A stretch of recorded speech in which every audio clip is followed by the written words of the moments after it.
Prison workers urging the state to change its mind about closing a prison. They say hundreds of inmates have to sleep on the floor because of overcrowding. News 8's Jamie Muro on the scene in Hartford, where he talked to union leaders who are getting ready to fight that planned closure in court. The Correctional Officers Union says that the shutting down of prisons here in Connecticut is dangerous, with inmates sleeping on gym floors, even in offices. But when you talk to state officials, they'll tell you the numbers tell a different story. The prison population in our state is going down. Correctional officers won't mince words when it comes to feelings of inmates sleeping on the floor. I see it as a recipe for disaster.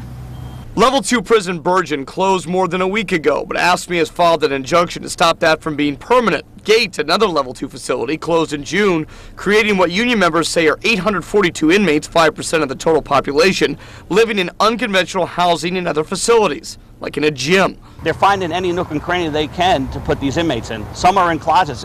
Right here at Hartford, one of my counselors was told he had to move out of his office so they could put inmates in the office. I mean, as the crime rate drops, the prison population drops. But Mike Lawler, Undersecretary for Criminal Justice Policy and Planning, says look at the numbers. 2 years ago, Connecticut had almost 1,200 more prisoners in the system than there are now, meaning beds will be available.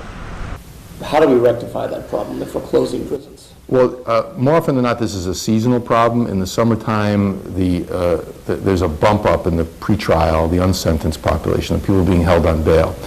So it's those are the ones who are typically sleeping on the floors, oftentimes for a couple of weeks, essentially. The union disagrees, saying lives are at risk. At Gardner 3 weeks ago, due to this overcrowding, we had a serious incident. Because of the overcrowding, we had to take 15 inmates up to the shower, up to one of the units to shower, and a fight broke out and 6 staff members got hurt. Those are the safety concerns we're worried about. The injunction hearing concerning Bergen is slated to be in September at Hartford Superior Court. On the scene in Hartford, I'm Jamie Muro, News 8.